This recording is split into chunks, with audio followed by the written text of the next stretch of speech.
예수님은 제자들에게 너희가 복이 있다, 복이 있는 자다 이렇게 지금 시작을 하시면서 마태복음 본론이 시작이 됩니다. 복이 있다. 예수님을 따르는 사람들, 예수님의 제자들은 전부 다 복이 있는 사람들입니다. 여러분 예수님 믿는 분들이잖아요. 예수님을 따르는 자들이잖아요. 전부 다 복된 사람들입니다. 옆에 분에게 축복합시다. 집사님은 복된 성도입니다. 네, 뒤에 분하고 인사하겠습니다. 권사님은, 장로님은 복된 성도입니다. 오늘 이제 소그룹주일인데 이 복을 좀 누리는, 복을 나누고 누리는 그런 시간 되면 좋겠습니다. 그런데 우리가 지금 지난 2월 1월 마지막 주에 이 팔복에 대해서 보기를 시작했는데 이 복이 있다 이렇게 말씀하시니까 우리의 성도의 정체성을 말하는 거예요. 제자들에게 하시는 말씀이에요. 아, 성도들은 복이 있는 사람이다. 우리는 복이 있는 사람이다. 그럼 복의 내용을 잠깐 살펴보면 조금 당혹스럽죠. 왜냐하면 이게 복인가 하는 생각이 듭니다. 그렇지만 결과적으로는 복이 있어요. 심령이 가난한 자가 복이 있다는데 심령이 가난한 게 복인가? 그 결과가 보면 천국이 그들의 것이다. 여러분 천국이 그들의 것이니 그게 제일 큰 복이잖아요. 애통하는 자가 복이 있대요. 우는 게 뭐가 복이에요? 그런데 그들이 위로를 받을 것이다. 이 복이잖아요. 온유한 자가 복이 있대요. 온유한 자라는 것은 설명이 필요한데 하나님의 뜻을 기다릴 줄 아는 사람들을 말합니다. 하나님의 뜻을 기다릴 줄 아는 사람들은 무슨 복을 받아요? 성경에 왜 아시는 분이에요? 애통하는 자는 온유한 자는 복이 있나니 그들이 땅을 기업으로 받습니다. 이런 복을 받아 누리시기 바랍니다. 온유하셔야 돼요. 땅을 받습니다. 오늘 지난번에 3가지 복을 말씀을 드렸고 오늘 나머지 5가지 복을 말씀을 하려고 합니다. 우리가 예수님을 믿는 성도가 어떤 존재인가, 어떤 존재로 살아가야 되는가에 대해서 우리가 말씀을 보는 거예요. 4번째 복이 무엇이냐? 6절을 우리 같이 한번 읽어보겠습니다. 6절입니다. 시작. 의에 줄이고 목마른 자는 복이 있나니 그들이 배부를 것이며. 의에 줄이고 목마른 자가 복이 있대요. 그럼 의가 뭔가? 줄이고 목말라야 될 의가 뭔가? 마태복음 3장 15절에 예수님이 세례 요한에게서 세례를 받는 장면이 나옵니다. 세례 요한이 내가 예수님께 세례 받아야 되는데 어찌 저에게 세례를 받으시려고 합니까? 이렇게 물을 때에 예수님 말씀하시는데 허락하라. 우리가 이와 같이 하여 모든 의를 이루는 것이 합당하다. 이렇게 말씀하십니다. 모든 의. 예수님이 말씀하신 이 모든 의, 하나님의 의는 무엇인가? 하나님의 그 구원 섭리, 구원의 그 과정 가운데서 있어야 될 한 가지. 그 구원 과정 전체가 사실은 하나님의 의라고 말할 수가 있습니다. 하나님의 뜻, 하나님의 의라고 말할 수가 있습니다. 그러면 의를 바라보면서 줄이고 목마르다는 것은 하나님의 뜻을 추구하며 바라며 특별히 하나님의 구원을 갈망하는 그 사람들, 하나님의 구원을 소망하며 바라는 그 사람들, 그리고 구원받은 백성으로 살기를 갈망하는 그 사람들, 오직 하나님께만 소망을 둔 그 사람들이 복이 있다. 이렇게 말씀을 하는 것입니다. 그들이 어떤 복을 받습니까? 배부를 것이다. 이렇게 말하죠. 마태복음 6장 33절에 이렇게 선포합니다. 우리 함께 읽어보겠습니다. 유명한 구절이죠. 시작. 그런즉 너희는 먼저 그의 나라와 그의 의를 구하라. 그리하면 본문에서 말하는 이 모든 것은 이 땅에서 살면서 필요한 모든 것을 말합니다. 우리는 필요한 것이 급하니까 이 필요한 거 주세요, 필요한 거 주세요 이렇게 말하지만 하나님은 하나님의 나라와 하나님의 의를 먼저 구하면 이 필요한 것은 너희에게 더하여 주실 것이다. 더하여 주실 것이다. 넘치도록 풍성하게 채워 주실 것이다. 이렇게 말씀합니다. 먼저 무엇을 구하라고요? 하나님의 나라와 하나님의 의를 먼저 구하라. 이렇게 말씀합니다. 여러분 세상은 여러분 어떠세요? 좋은 게 너무 많습니다. 그리고 이 좋은 것 위에 더하여 이 좋은 것을 풍성하게 달라고 밤낮 뛰어다니고 수고하고 열심히 일을 합니다. 그렇지만 내가 가지고 내가 누리는 것보다 더 좋은 것을 누리는 사람들이 너무 많아요. 내가 가진 것보다 더 좋은 것을 가진 사람들이 너무 많아요. 비교해보면 이 세상의 장벽 때문에 갈증에 갈증을 더해갑니다. 밤잠 자지 않고 일해도 이걸 누릴 수가 없어요.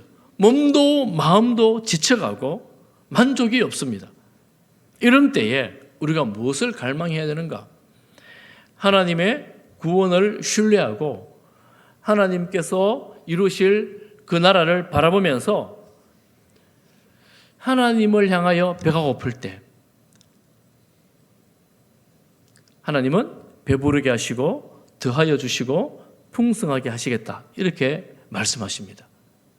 사랑하는 성도 여러분, 주님 안에서 구원을 갈망할 때 이 구원의 기쁨, 그리고 감사, 하늘에서 주시는 평안, 땅에서 주는 평안 말고 하늘에서 주시는 여러분 평안을 경험해 보셨습니까? 이런 것들을 하나님께서 주시겠다, 이렇게 말하는 거예요. 이 육적인 것들을 아니라 하늘의 것들로 채워주시겠다, 이렇게 말씀합니다.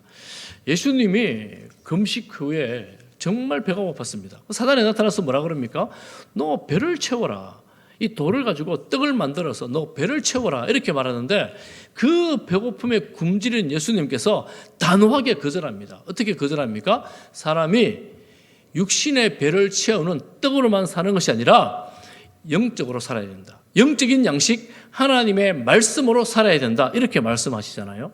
그럼 우리 인간들은 육적인 결핍을 통하여 무엇을 볼 수 있어야 되는가 하면 영적인 결핍을 볼 수 있어야 됩니다. 하나님께서 우리에게 육신의 결핍을 주실 때 하나님이 나를 향하여 더 추구하라고 하는 것은 무엇인가? 영적인 추구구나. 육신의 배를 채우는 게 중요한 것이 아니고 영적인 배를 채워야 되는 거구나. 지금 이렇게 말씀하시는 거예요. 그 사단이 떠나가지요. 육신의 추구를 바라는, 유혹하는 사단의 그 간교한 꾀에 빠지지 않고 하나님의 말씀을 선포하심으로 육신의 굶주림보다 더 강력한 하나님의 말씀으로 이기고 승리하신 것을 보여주십니다. 여러분, 혹시 그런 때가 있습니까? 하나님의 말씀, 하나님이 정말 내게 주실 구원, 이런 게 어떤 것일까? 그 구원을 정말 더 깊이 경험하고 싶어. 하나님의 말씀의 깊이를 더 알고 싶어. 하나님과 더 깊이 만나고 싶어. 하나님 은혜가 내 마음에 정말 흘러 넘쳤으면 좋겠어. 여러분, 이런 마음으로 갈증을 느낀 적이 있습니까? 영혼의 갈증을 느낀 적이 있습니까? 나 하나님 정말 더 사랑하고 싶어. 주님의 말씀을 묵상하고 하나님의 말씀을 더 깊이 알고 싶어. 이런 갈증을 느낀 적이 있습니까? 다윗이 대적들에게 다 포위가 됐어요. 죽을 위기에 처해져 있습니다. 비방하는 소리가 귓가에 쟁쟁하게 들려옵니다. 그때 시편 42편 1절에 보면 하나님이여 사슴이 신의 문을 찾기에 갈급함 같이 내 영혼이 주를 찾기에 갈급합니다. 지금 저 포위망이 좁혀오고 있는데 뭘 찾아야 되겠습니까? 하나님 대적을 멸하여 주십시오. 저 원수들을 패하게 해주십시오. 전쟁에 승리하게 해주십시오. 이렇게 기도해야 되는데 뭘 찾는다고요? 하나님, 사슴이 신의 물을 찾기에 갈급함처럼, 사슴은 목이 마르면 눈을 번쩍번쩍 하면서도 물 한 모금 마시려고 물가로 나오잖아요. 그런 사슴처럼 내가 지금 하나님을 갈급히 찾습니다. 하나님을 구합니다. 이 육체의 필요 때문에 다윗은 누구를 봐요? 하나님을 바라보는 거예요. 하나님이 돕지 않으시면 저는 이 자리에 생존할 수 없습니다. 하나님이 함께하지 않으시면 저는 더 이상 살아갈 수 없습니다. 하나님, 제가 이렇게 갈급합니다. 주님, 내 영혼을 만족하게 해 주십시오. 이렇게 기도하는 거예요. 하나님은 그런 다윗을 보호해 주셨고 풍성함으로 지켜주셨습니다. 사랑하는 성도 여러분, 하나님을 갈망하시기를 바랍니다. 하나님의 구원을 소망하시기를 바랍니다. 하나님이 우리의 길이 되시고 진리가 되셔서 새로운 길을 열어주시고 닫힌 문을 열어주시는 분이십니다. 하나님을 갈망할 때에 하나님께서 우리에게 그런 은혜로, 그런 영광으로 복을 내려 주십니다. 이미 우리가 그런 복을 받은 사람들이에요. 의를 갈망하며 목말라 하는 것입니다. 다섯 번째 복은 무엇입니까? 7절입니다. 우리 7절을 다시 읽어보겠습니다. 7절 시작. 긍휼히 여기는 자는 복이 있나니 그들이 긍휼히 여김을 받을 것임이요. 이 긍휼히 여긴다는 말은 다른 번역에는 자비라고 긍휼을 자비로 번역했어요. 은혜롭다, 동정한다 이런 의미가 있습니다. 이 긍휼히 여김은 하나님 나라의 특징입니다. 복음의 특징입니다. 예수님께서 이렇게 말씀하십니다. 마태복음 9장 13절에 보면 너희는 가서 내가 긍휼을 원하고 제사를 원하지 아니하노라 하신 뜻이 무엇인지 배우라. 나는 같이 봅니다. 시작. 의인을 부르러 온 것이 아니요 죄인을 부르러 왔노라. 예수님은 죄인들이 다 구원받기를 원하셨어요. 죄인을 긍휼히 여기시는 거예요.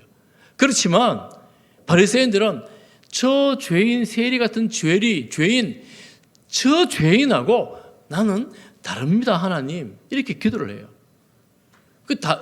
예수님 보시기에 바리새인들은 어떤 사람들이냐면 분리주의자들, 저 죄인들하고 나는 전혀 다른 거룩하고 의로운 사람들, 교만한 분리주의자들이었습니다.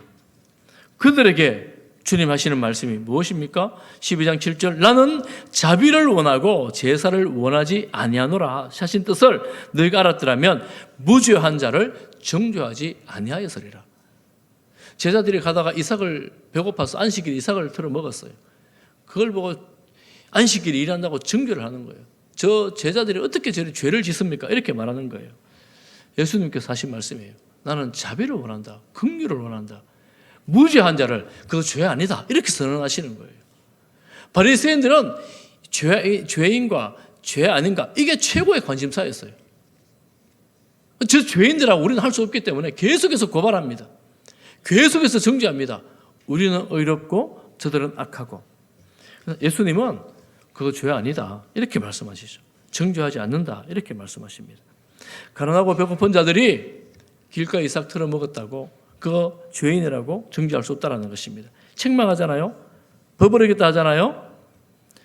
어렵고 가난하고 배고픈 이들에게 필요한 것은 지금은 당장 그 법이 아니고 긍휼이고 자비다 이렇게 말씀하십니다. 긍휼이고 자비다. 여러분 예배를 잘 드리는 우리가 정말 마음에 새겨야 될 것은 뭐냐 하면 주님의 크신 긍휼하심과 자비로우심입니다. 우리가 이런 긍휼과 자비로 이웃을 바라볼 수 있어야 합니다. 사랑하는 성도 여러분, 우리 마음에 우리의 눈이 이런 자비의 눈, 긍휼의 마음이 되기를 주님의 이름으로 축복합니다. 왜 이렇게 긍휼과 자비를 베풀어야 할까요? 복이 뭡니까? 그런 자가 긍휼히 여김을 받기 때문입니다. 그런 자가 자비로움을 경험할 수 있기 때문에 그렇습니다. 너무나 중요하죠. 왜입니까? 우리는 내 힘만으로, 내 능력만으로, 내 배경만으로 살아갈 수가 있는 존재가 아닙니다. 혼자 살아온 존재가 아닙니다. 태어날 때도 부모님을 통해서 왔고 이 땅에 살아가면서도 직장 생활할 때도 또 이웃과의 관계 속에서 함께 살아왔어요. 직장에서 나를 고용해 준 게 너무 감사하죠. 긍휼을 입은 거예요. 긍휼을 입은 거예요. 이렇게 직장 구하기 어려운 세상에 내가 직장에서 일할 수 있는 것, 그 고용주에게 은혜를 입은 것입니다. 내가 일할 수 있는 것, 일할 수 있는 사람이 와서 도와주는 것, 긍휼을 입은 거예요. 함께 일할 수 있는 것, 감사한 것입니다. 은혜를 입은 거예요. 어떤 사람은 내가 뭐 할 일이 없어서 그런 줄 아나? 그러고 막 큰 소리 치고 있지만 내가 할 일이 있게 되어지고 함께 일할 수 있고 옆에 동역자들이 있는 것 얼마나 감사한 일입니까? 긍휼을 입은 거예요. 내가 긍휼을 너희들에게 베푼다고 생각하지만 사실은 그들로부터 긍휼을 입고 있는 것입니다. 여러분 교회가 하나님의 긍휼하심으로 말미암아 하나님의 그 은혜로 말미암아 예수님을 알게 되었고 예수님을 믿게 되었고 주님의 긍휼하심을 이제는 베풀고 나누어 주는 성도들이 바로 교회입니다. 할렐루야. 더 중요한 것은 내가 이웃들에게 긍휼을 베풀어야 되는 이유, 긍휼히 여겨야 되는 이유는 우리가 하나님의 긍휼하심을 입어 생명을 얻었기 때문입니다. 하나님의 긍휼하심으로 말미암아 예수 그리스도를 구주로 주님으로 믿게 되었고 생명을 얻었어요. 또한 하나님의 긍휼하심으로 말미암아 이 생명을 지탱해 나가고 있는 것입니다. 내가 내 능력으로, 여러분 내 능력으로 생명을 얻을 수 있습니까? 내 힘만 가지고 생명을 지탱할 수 있습니까? 주변의 수많은 도움과 그리고 하나님의 전적인 은혜로 영생의 복을 받아 누리게 되었습니다. 우리의 생명의 권한은 오직 하나님께 있습니다. 그러니 내가 이 구원받았고 이 생명을 가지고 살아가는 것이 하나님의 긍휼히 여기심이라면 이 긍휼히 여기심을 받은 나도 다른 누군가에게 긍휼을 베풀어야 되는 거구나. 베풀어야지. 여러분 이런 마음이 들지 않습니까? 우리가 긍휼을 베풀 때, 은혜를 베풀 때 자비로운 마음으로 상대방을 바라볼 수 있는 마음은 어디에서 생기는가?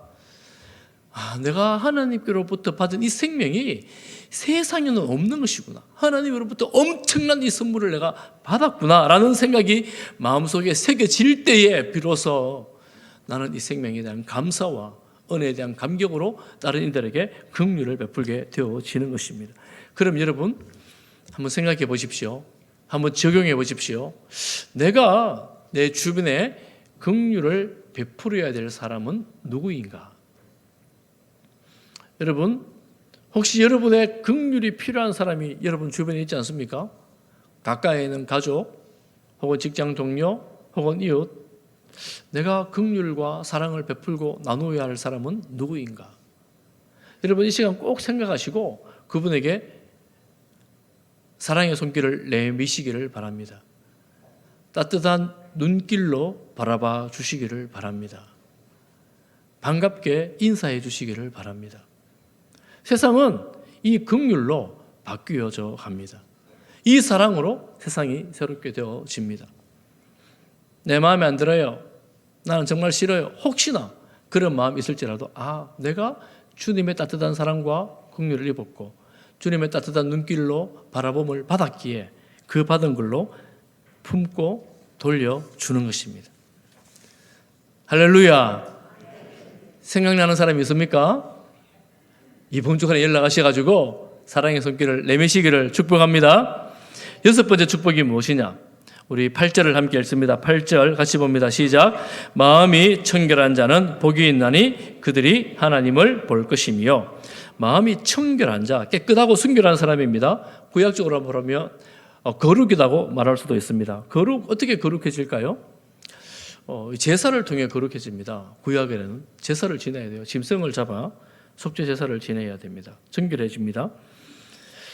좀 더 폭넓게 이 단어를 가지고 좀 보면 정직하고 투명한 마음, 거리낌이 없는 마음, 위선, 계산적이지 않은 마음, 자기 합리와 이중적이지 않은 그런 마음을 청결한 마음이라고 할 수 있고, 또한 청결한 마음을 가진 자는 하나님을 만날 수 있는 그런 조건이 되기도 합니다. 이 마음이 깨끗한 사람이죠. 순수한 사람들이죠. 이런 사람들은 어떤 복을 받습니까? 하나님을 볼 것이요.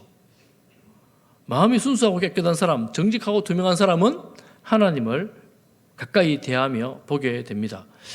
여러분, 구약시대에 하나님을 보는 것은 저주입니다. 왜냐하면 하나님을 보는 사람은 다 죽어요. 생명을 유지하지를 못합니다. 거룩하신 하나님 앞에 죄인이 선다는 것은 불가능한 일이었습니다. 그렇지만 예수님께서 성육신하여 우리 가운데 오심으로 사람들과 함께 계셨어요. 성령님이 지금 오셔서 우리와 함께 계십니다. 그러니 우리는 하나님을 본다 하는 것이 과거 구약시대의 느낌과는 완전히 다른 느낌으로 지금도 우리와 함께 하시는 하나님, 그리고 영원한 천국에서 하나님과 가까이 더 만나게 될 것입니다. 그런데 누가 그렇게 된다고요? 마음이 청결한 자. 어떻게 마음이 청결해져요? 죄 있는 곳에는 이 청결함이 없습니다. 거룩함이 없습니다. 어떻게든 죄를 해결해야 되는데 우리는 예수님을 믿음으로 예수님께서 우리의 모든 죄를 대신해서 십자가 지심으로 우리가 청결하게 되었습니다. 그래서 우리가 예수님을 믿음으로 정결하게 되었고, 청결하게 된 사람들은 선을 행하고 윤리적으로 옳은 삶을 살아갈 뿐만 아니라 날마다 하나님과 동행하는 믿는 자의 삶을 살아가는 그런 성도가 되어지는 것입니다. 늘 그럴 수 있습니까? 늘 이렇게 살면 얼마나 좋겠어요. 그래서 다윗은 그가 평안할 때 간음을 행하고 살인 교사를 하고 엄청난 범죄를 저질렀음에도 불구하고 왕이 그럴 수 있지. 당시 세속 왕이 그랬던 것처럼 왕이 이런 게 뭐가 죄가 되냐고 생각했지만 선지자의 날카로운 지적에 회개를 합니다. 우리가 정결하게 되는 방법은 딴 게 없어요. 하나님 앞에서 하나님 잘못했습니다. 눈물로 통회하며 자복하며 회개의 기도를 올려드립니다. 시편 51편 9절에 보면 주의 얼굴을 내 죄에서 돌이키시고 내 모든 죄악을 지워 주소서. 51편 10절을 같이 한번 읽어보겠습니다. 시작. 하나님이여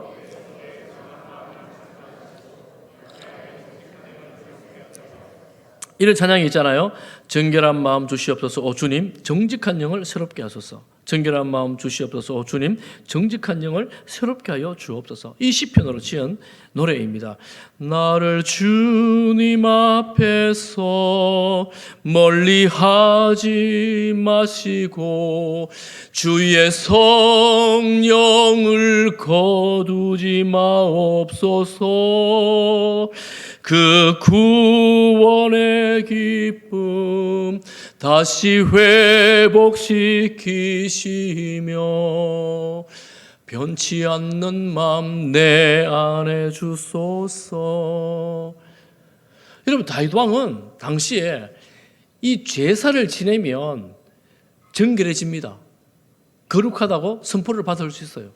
그런데 다윗의 이 회개의 기도를 보면 그저 제사라는 종교의식, 제의의식을 넘어 내 마음에 하나님의 그 기쁨, 구원의 즐거움, 하나님과의 그 친밀감, 이거를 잃지 않으려는 몸부림치는 그런 다윗의 모습을 봅니다. 우리가 예배를 드리고 말씀을 지키고 법을 다 지켜 행한다 할지라도 내 마음이 하나님 앞에서 멀어지고 내 마음이 하나님의 임재가 어디에 있는지를 느껴지지 않을 때 이 내 마음에 하나님 그 구원의 기쁨을 회복시켜 주십시오. 내 마음에 하나님을 사랑하는 마음을 부어 주십시오. 주님과 동행하는 삶의 즐거움을 회복시켜 주십시오. 회복시켜 주십시오. 간절한 마음으로 기도를 하는 거예요. 종교의식과 제의식을 넘어서는 정결함과 거룩함으로 주님 앞에 나가는 것입니다.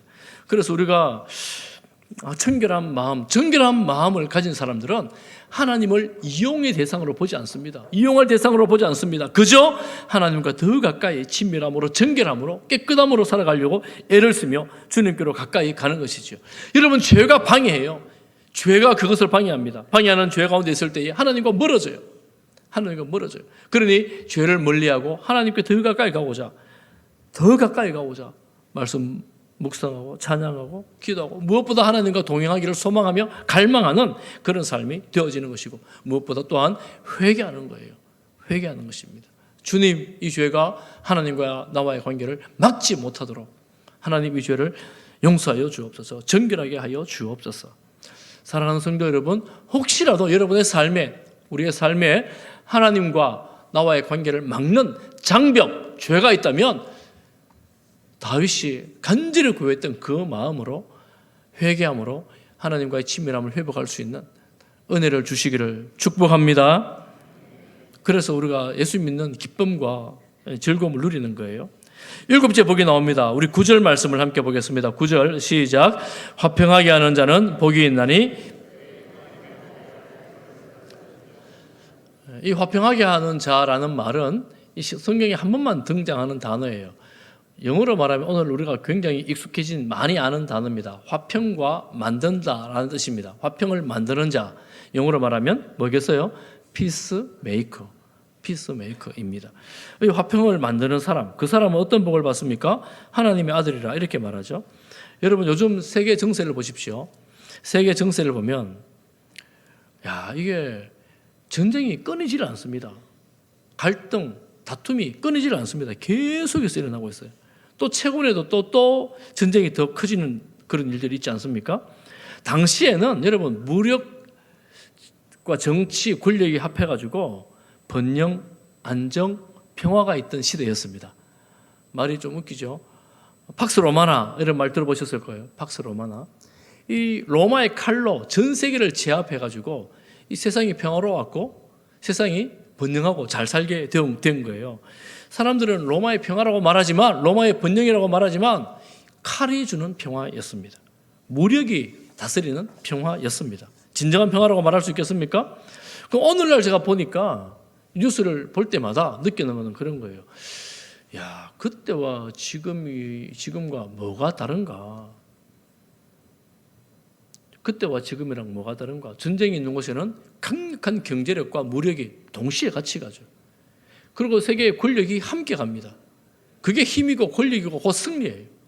그러면 힘없고 돈 없는 사람들은 꼼짝없이 항복할 수밖에 없는 그런 세상이 되었습니다.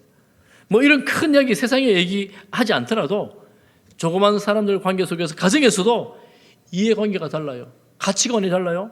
남녀 간에, 지역 간에, 세대 간에, 사회, 경제적으로, 정치적으로 갈등이 너무 많은 시대를 살고 있습니다. 그런데 갈등이 잦아드는 것이 아니라 갈등이 더 심화되고 고착화되는 세상이 되는 것 같아요. 자기 주장을 너무 세게 하는 거예요. 아이들하고 이야기를 해도, 여러분 혹시 아이들하고 이야기를 해보셨습니까? 애들이 이렇게 말해요. 그래서 어쩌라고요? 이렇게 말해요. 그러면 갑자기 그러게 말이다. 확 한번 때려주고 싶은데 때리면 큰일 나요. 알았다. 뭐 대화가 소통이 단절되는 거예요. 애들하고도. 이 갈등이 더 심화되는 그런 시대에 우리가 살고 있습니다. 다툼으로 크게 만들어가는 거예요.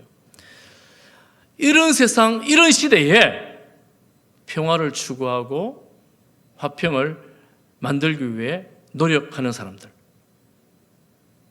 예수님 말씀하십니다. 전쟁으로, 폭력으로 억압하여 식민 지배를 받고 있는 그들의 기득권을 지키기 위해서 권력을 이용하고 종교를 이용하는 그들에게, 예수님을 박해하는 그들에게 화평을 만드는 자가 하나님의 아들이다. 이렇게 말씀하십니다. 평화를 만드는 자가 하나님의 아들이다. 여러분, 하나님의 아들이라는 이 칭호는 아무에게나 주어지는 말이 아닙니다. 예수님은 하나님이 내 아버지라고 말했다고 해서 신성모독이라는 죄를 뒤집어 쓰게 되었습니다. 그럼 하나님의 아들이라는 말은 그 당시에는 아주 함부로 할 수 있는 말이 아니었죠.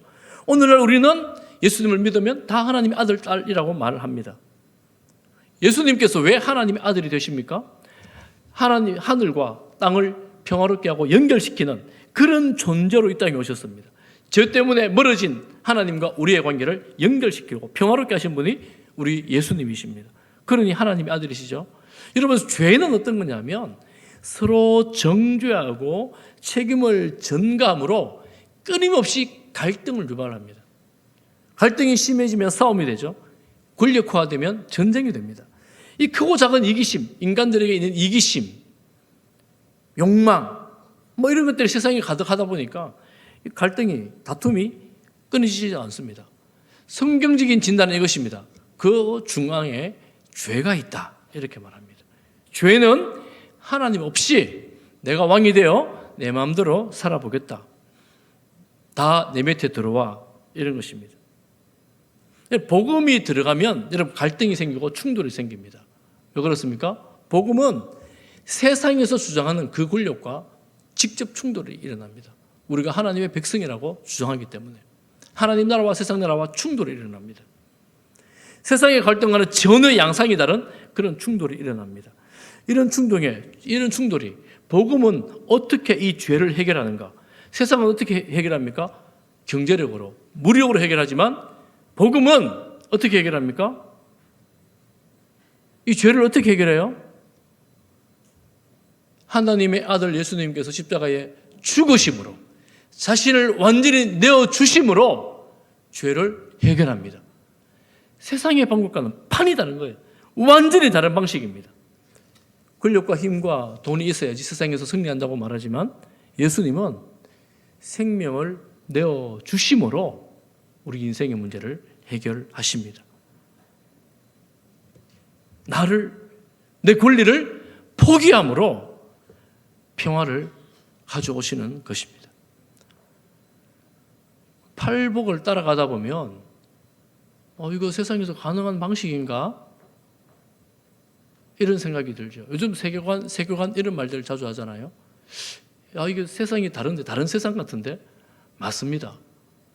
그리스도인들이 추구하고 성도들이 살아가는 세상은 현재의 세상과 다른 세상입니다. 그건 주님 말씀하세요. 이 세상을 떠나지 말고 이 세상 안에서 발을 딛고 성도로 살아가라. 너희들은 복이 있다. 이렇게 말씀하십니다. 너희들이 복 있는 자다. 그런데 이렇게 복된 자로 살아가면 결과는 무엇인가? 여러분 마지막 8번째 복을 봅니다. 10절 말씀을 함께 보겠습니다. 10절 같이 봅니다. 시작. 의를 위하여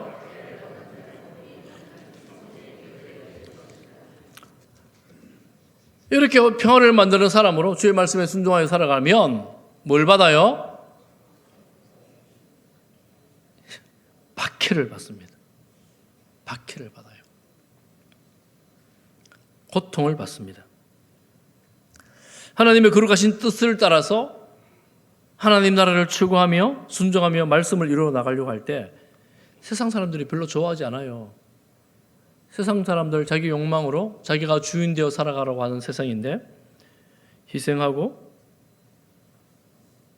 그리고 손해보고 이렇게 하면 뭐가 좋아하겠습니까? 아무도 좋아하지 않습니다. 요즘 여러분 전쟁하는 나라들 가만히 보십시오. 어떻게 합니까?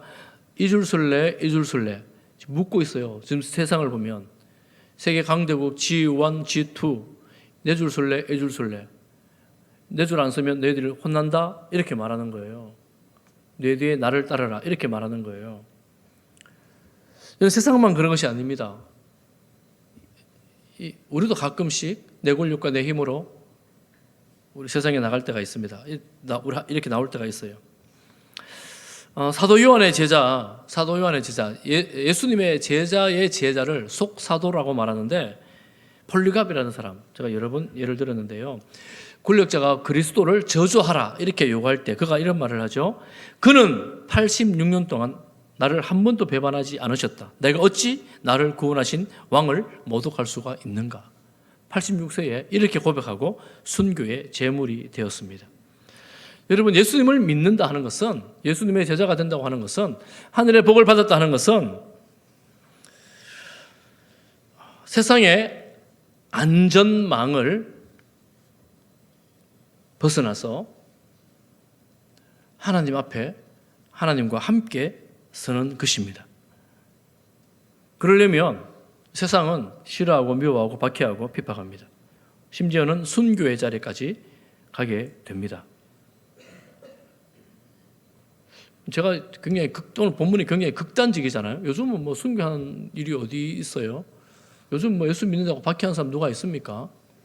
그런데 전 세계적으로 보면 매년 이런 보고서가 나오는데 3,000명에서 많은 해에는 4,000명의 순교자가, 기독교 순교자가 계속해서 나오고 있습니다. 우리가 편안하다고 세상 전체가 다 편안하지는 않습니다. 우리는 편안한 중에 예수님을 믿는 것, 이 길 계속 가야 되잖아요. 여러분 포기할 수 없잖아요. 이런 박해를 받는다 할지라도 가야 되잖아요. 왜 가야 됩니까? 이들이 받는 복이 무엇입니까? 천국이 그들의 것입니다. 천국이 그들의 것입니다. 이렇게 말합니다. 그러니 이 길을 계속 가는 것입니다. 그런데 11절 말씀을 보면 이 의를 위하여 박해를 받는 것을 11절에 보면 뭐라고 그래요? 나로 말미암아 너희를 욕하고, 나는 예수님이잖아요. 예수님 때문에 욕먹고 박해받고 거짓으로 너희를 거슬러 모든 악한 말을 할 때 너희에게 복이 있다. 이 의는 예수님을 말씀하시는구나.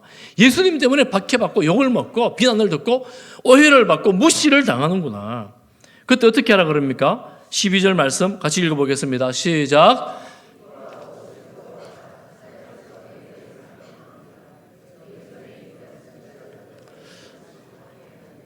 여러분 세상에 살면서 믿음 때문에 신앙으로 말미암아 욕을 먹어요. 비난을 받습니다. 우리 한국 땅에서는 박해까지는 아니지만 무시를 당합니다. 때로는 오해도 받습니다. 비난은 많이 하죠. 비난을 많이 받아요 요즘에. 만약에 예수님 때문에 그런 것이라면 다 함께 기뻐하고 즐거워합시다. 다시 한번 하겠습니다. 예수님 때문에 비난을 받고 무시를 당하고 오해를 당한다면 기뻐하고 즐거워합시다. 아멘 다 했습니다. 여러분 억울하다고 내가 무시받는다고 오해받았다고 막 그러지 마세요. 예수님 때문이라면 뭐 그래 예수님 그러셨는데 예수님은 십자가까지 가셨는데 뭐 이 정도는 뭐 할 수 있지 않겠나? 그렇게 생각하면서 여러분 믿음으로 견뎌내시기를 바랍니다. 왜요? 그럼 어떻게 돼요? 천국에 상이 있습니다. 너희 상이 큼이라.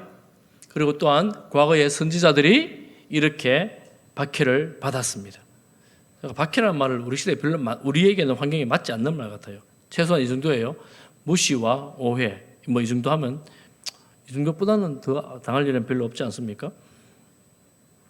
사실은 옛날에 박해를 많이 받았습니다. 예수님 제 어릴 때만 해도 친구들 중에서 교회 간다고 성경책 버리고 주일 아침 되면 집에서 꼼짝하지 못하게 하고 이런 일들이 여러 번 있었어요. 어떤 분들은 신앙 결혼했는데 불신자 결혼해서 쫓겨나고 집에서 모진 박해를 받았던 저 30년 전만 해도 그런 일들이 많이 있었습니다. 요즘은 그렇지는 않잖아요. 이런 사람들이 천국에서 상이 큽니다. 여러분 우리는 그렇게 보면 이 땅에 발을 딛고 살지만 우리의 눈은 하늘을 바라보는 성도들입니다. 천국을 바라보는 성도들입니다. 천국이 그들의 것이고 천국의 상이 크고 예수님을 믿던 많은 사람들이 지금도 다른 어느 나라에서는 믿는 사람들이 이런 박해와 고난과 순교의 제물로 드려지고 있습니다. 사랑하는 성도 여러분, 우리가 팔복을 이제 마무리 정리하면서 여러분 어떤 상황에 있든지 내가 주인이 아니고 하나님이 나의 왕이시기 때문에 내가 주인이 아니기 때문에 하나님의 말씀에 순종하면서 억울한 일 당해도 주님 내가 믿음 안에서 내가 하나님 저 한 영혼을 위해서 견디며 인내하겠습니다.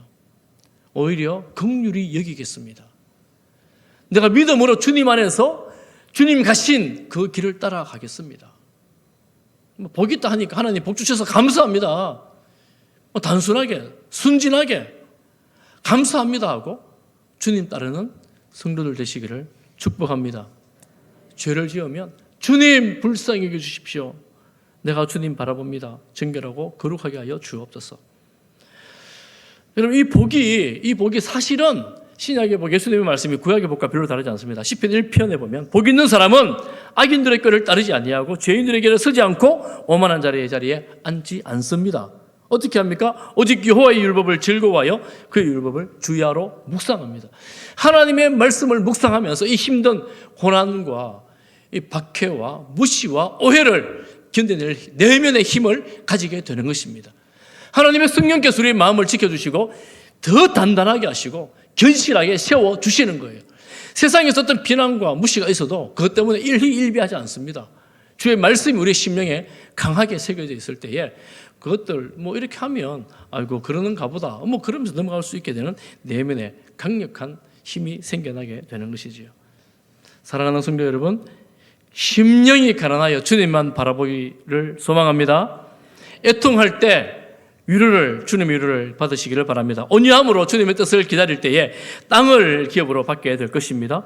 하나님의 은혜를 간절히 사모함으로 배부르며 긍휼히 여김으로 긍휼을 받는 제자들, 그리고 마음이 청결하여 하나님과 함께하는 삶을 살아갈 뿐만 아니라 하나님 아들이 되어서 세상을 화목하게 만드는, 내가 있는 곳이 화목하게 되는 평화롭게 되어질 뿐만 아니라 이렇게 살다가 박해를 받으러 오히려 기뻐하며 즐거움으로 천국을 소망하는 성도들 되시기를 주님의 이름으로 축복합니다.